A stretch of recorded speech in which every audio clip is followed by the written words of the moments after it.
Silakan. Terima kasih buat pengacara majlis, rakan-rakan pihak penyangga, sahabat-sahabat baru pihak pencadang, ahli-ahli yang berhormat, warga persidangan yang saya muliakan. Hadirin sekalian, selaku penyangga kedua pada hari ini, saya akan memulakan hujah saya dengan membidas hujah-hujah pihak pencadang. Kemudian saya akan meneruskan hujah dari pihak perwakilan penyangga.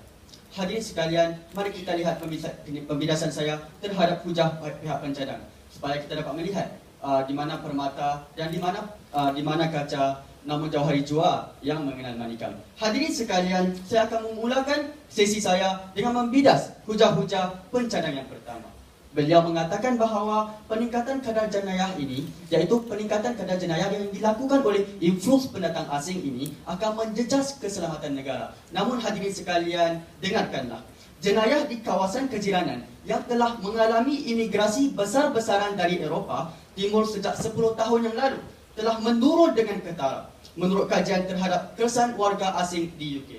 Itu yang pertama. Yang kedua, menurut laporan 2008 daripada Conservative America's Majority Foundation, kadar jenayah paling rendah di bandar-bandar yang tertinggi kadar pertumbuhan imigrasinya. Tidakkah ini menunjukkan bahawa influx pendatang asing tidak menjejas keselamatan negara dengan melakukan jenayah, hadirin sekalian? Seterusnya, hadirin sekalian, saya akan meneruskan pembidasan kepada pencadang yang kedua. Silakan, dengan mengatakan, silakan Puan.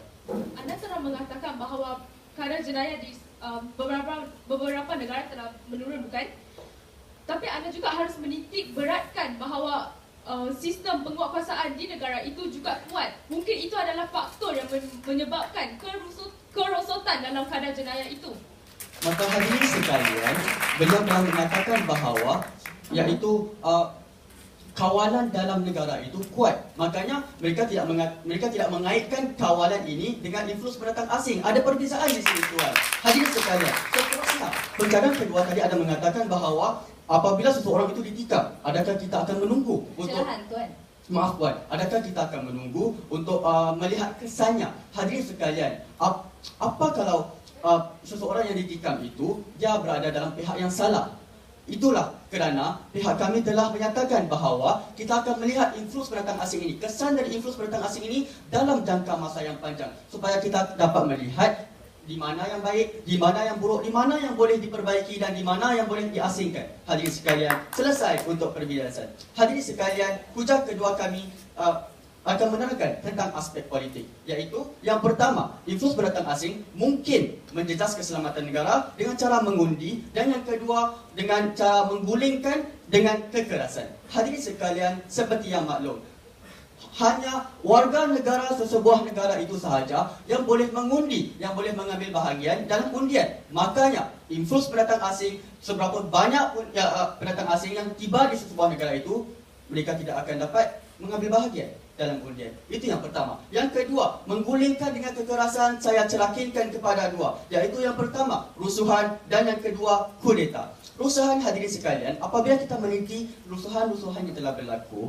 kita akan melihat bahawa rusuhan-rusuhan tersebut, yang pertama, mempunyai sebab, dan yang kedua hanya segolongan kecil sahaja yang melibatkan diri dalam rusuhan. Makanya, dalam aspek rusuhan, kita ambil contoh rusuhan yang baru sahaja berlaku di Venezuela, di mana 58 pendatang asing menunjuk perasaan. Kerana apa? Kerana mereka mendapat tahu bahawa kadar inflasi meningkat, melonjak kepada 57%. Ini kita bandingkan dengan rusuhan yang berlaku di Thailand, di mana dua pihak yang saling bertengkar berlarutan selama bertahun-tahun, hadirin sekalian.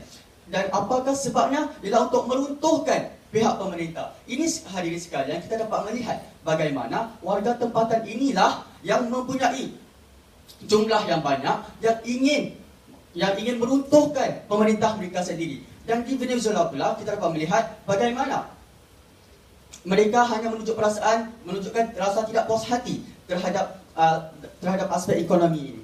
Maka itu saya akan teruskan daripada segi kudeta, iaitu kudeta ialah iaitu tentera dalam negara itu menggulungkan pemerintahannya. Silakan Puan. Sebentar tadi anda ada mengatakan bahawa golongan kecil sahaja yang menyebabkan rusuhan tersebut. Tetapi bukankah ia sudah menunjukkan ia telah menjejas keselamatan negara tersebut? Hadirin sekalian, beliau mengatakan dan saya mengatakan bahawa segolongan kecil inilah yang menyebabkan rusuhan tersebut. Segolongan kecil ini, hadirin sekalian, yang mempunyai agenda peribadi yang menyebabkan rusuhan tersebut, dan bukanlah influence pendatang asing, hadirin sekalian. Seterusnya kudeta kita melihat di Mesir, iaitu tentera di Mesir, mereka yang menggulingkan pemerintah mereka sendiri, iaitu tentera ini dianggotai oleh warga tempatan. Seterusnya hadirin sekalian, hujah kedua saya daripada aspek ekonomi, iaitu apabila kita berbicara tentang ekonomi, kita berbicara tentang pelajar, pekerja, pelancong. Secara keseluruhannya, hadirin sekalian, kita dapat melihat bagaimana para pelajar pelajar asing dapat meningkatkan mutu pelajar di sini. Bagaimana pekerja dapat menangani kekurangan tenaga manusia, dan bagaimana pelancong dapat meningkatkan pekerjaan. Lantas, apabila mereka berbelanja, mereka meningkatkan ekonomi sesebuah negara itu, hadirin sekalian. Maka kita dapat lihat di sini daripada aspek ekonomi, daripada aspek politik, influence pendatang asing tidak menjejas keselamatan negara dalam jangka masa yang panjang. Makanya hadirin sekalian, dalam jangka masa yang panjang, influence pendatang asing tidak menjejas keselamatan negara dari aspek sosial, politik, ekonomi dan ketenteraan. Terima kasih.